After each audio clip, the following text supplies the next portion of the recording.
പ്രിയമുള്ളവരെ, ഇന്നലെ ഡിവൈഎഫ്ഐയുടെ പൊതിച്ചോറ് വിതരണമായിരുന്നു ജില്ലാ ആശുപത്രിയിലേക്ക്. അതിൽ നമ്മുടെ നാട്ടിലുള്ള എല്ലാ ആളുകളും സഹകരിച്ചിട്ടുണ്ട്. എല്ലാ ആളുകളോട് പറയാൻ കഴിയില്ല, കുറച്ച് ചോറിന്റെ ആവശ്യം ഉണ്ടായിരുന്നുള്ളൂ. അപ്പൊ അതുകൊണ്ട് നമ്മൾ പരിമിതി വെച്ചിട്ട് ആളുകളോട് പറഞ്ഞുള്ളൂ. കുറെ ആളുകൾ ചോദിക്കാത്തതിന് നമ്മുടെ ഈ ഒരു വീഡിയോ കാണുമ്പോൾ സങ്കടം പറയും. പക്ഷെ അത് നിങ്ങൾ ഇനി അടുത്ത പ്രാവശ്യം വരുമ്പോൾ നമ്മോട് നിങ്ങളുടെ അടുത്തേക്ക് വരും. ഇതിനൊരു പ്രത്യേകത എന്ന് പറയാനുള്ളത്, ഇതിന്റെ ഭാഗമായിട്ട് ഭക്ഷണം വാങ്ങാൻ കളക്ട് ചെയ്യാൻ വേണ്ടി വന്നിരുന്ന മേഖലാ സെക്രട്ടറി വരും. ഒരു വീട്ടിൽ കയറി ആ വീട്ടിൽ നിന്ന് പൊതിഞ്ഞു കൊടുത്ത് കൊണ്ടുപോകുമ്പോൾ അവരെന്നോട് പറഞ്ഞത്, ഒരു വീട്ടിൽ നിന്ന് ആ വീട്ടില് ഒരുപാട് കൂട്ടാനുകൾ ഉണ്ടായിരുന്നു, ഒരുപാടെണ്ണം, ഒരു 3-4 ഐറ്റംസുകൾ ഉണ്ടായിരുന്നു. അങ്ങനെ പറഞ്ഞേക്ക്.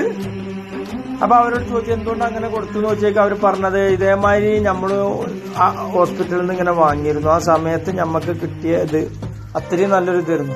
അപ്പൊ നമ്മൾ ഇതേമാതിരി കൊടുക്കുമ്പോൾ നന്നാക്കാന്നുള്ള രീതിയിലാണ്. പക്ഷെ അതുകൊണ്ട് മറ്റുള്ള ആൾക്കാര് മോശമായി തന്നെ എല്ലാ ആളുകളും നല്ല രീതിയിൽ തന്നിട്ടുണ്ട്. നമ്മൾ ഉള്ള അരിയിൽ കൂടെ ഒരു 4 അരി കൂടി ഇട്ടിട്ട് തരാന്നുള്ളത് മാത്രമേ പറഞ്ഞുള്ളൂ. അതിന് ഇത് കൈ നീട്ടി സ്വീകരിച്ച് നമ്മൾ കുറച്ച് 35-40 വീടുകളിൽ മാത്രമേ കേട്ടിട്ടുള്ളൂ, സഹകരിച്ചിട്ടുണ്ട്. അപ്പൊ ഇതിനു വേണ്ടി പ്രവർത്തിച്ച ആളുകൾ, ഇതിനു വേണ്ടി ഭക്ഷണം ഉണ്ടാക്കി തന്ന എല്ലാവർക്കും നന്ദി അറിയിക്കുകയാണ്. വീട്ടിൽ കഴിക്കാനുണ്ടെന്ന് ചോദിച്ചിട്ടല്ല സഖാവേ, 5 പേർക്കുള്ള പൊതിച്ചോറ് കെട്ടിവെക്കാൻ ഞങ്ങൾ അമ്മയോട് പറയാറ്. സർക്കാർ ആശുപത്രിയിൽ ആ 5 പൊതിച്ചോറിന് വേണ്ടി കാത്തിരിക്കുന്നവരുടെ പ്രതീക്ഷയുണ്ടല്ലോ, അതാണ് ഞങ്ങൾ മനസ്സിലാക്കിയ കമ്മ്യൂണിസം.